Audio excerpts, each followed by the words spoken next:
Այսպիսի տասնյակ ջերմ ձեռքսեղմումներից հետո Դոնալդ Թրամփի ձեռքը գնաց հրապարակելու Մակրոնի ձեռքով գրված անձնական նամակը։ Այսօր էլ միջազգային մամուլը Թրամփ-Մակրոն նամակագրությունն է կարդում։ Մենք լիովին համաձայն ենք Սիրիայի հարցում, մենք կարող ենք մեծ բաներ անել Իրանի հարցում, բայց ես չեմ հասկանում, թե ինչ ենք անում Գրենլանդիայի հարցում, Թրամփին գրել է Մակրոնը։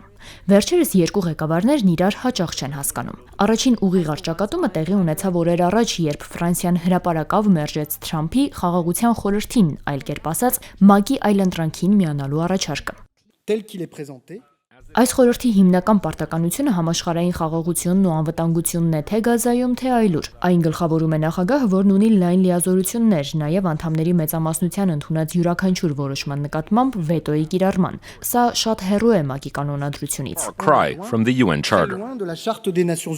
Մակրոնը նամակում Թրամփին երկու առաջարկ է արել։ Փարիզում G7-ի անդամների հանդիպում, հրավեր ուկրաինացիներին, դանիացիներին, սիրիացիներին եւ ռուսներին։ Երկրորդ առաջարկը՝ ընտրել Փարիզում մինչեւ Թրամփի ԱՄՆ վերադառնալը։ Մենք չգիտենք ինչ է պատասխանել Թրամփը այս նամակն իր սոցիալական էջում հրապարակելուց առաջ կամ հետո, բայց հայտնի է Թրամփի վրեժխնդրության առիթը։ Լրագրողների Մակրոնը մերժեց խաղաղության խորհրդին միանալու առաջարկը, ինչ կարծիք ունեք հարցին, ԱՄՆ նախագահը այսպես է պատասխանել։ Նա այդպես է ասել, դե լավ, ոչ ոք չի էլ ուզում նրան, նա շուտով հեռանալու է։ Ես 200% մաքսատուրք կսահմանեմ նրանց գինու եւ շամպայնի համար եւ նա կմիանա։ Իհարկե կարող է չմիանալ, եթե այդպես է ուզում։ Հավանաբար դուք ինձ իր ասածը մի քիչ ուրիշ ձև եք փոխանցում, բայց եթե նա իրոք այդպես է ասել, ապա կլքի իր գրասենյակը մի քանի ամսից։ Հիշեցնենք, խաղաղության խորհուրդը նկարագրվում է որպես միջազգային կազմակերպություն, որը ձգտում է խթանելու կայունությունը, վերականգնելու առողջ եւ օրինական կառավարումը եւ ապահովելու երկարատև խաղաղություն հակամարտությունից տուժած կամ սպառնալիքի տակ գտնվող տարածքներում։ Դրա մշտական անդամներից յուրաքանչյուրը պարտավոր կլինի նվիրաբերելու $1 միլիարդ։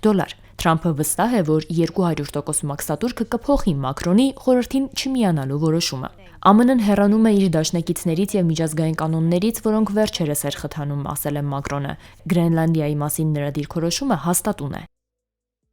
Մենք հավատում ենք, որ մեզ ավելի մեծ աճ է պետք, մենք գիտենք, որ այս աշխարհում մեզ ավելի շատ կայունություն է պետք, բայց մենք գերադասում ենք հարգանքը, ոչ թե սպառնալիքը։ Նախընտրում ենք գիտությունը, ոչ թե դավադրությունը, օրենքի գերակայությունը, ոչ թե բռնությունը։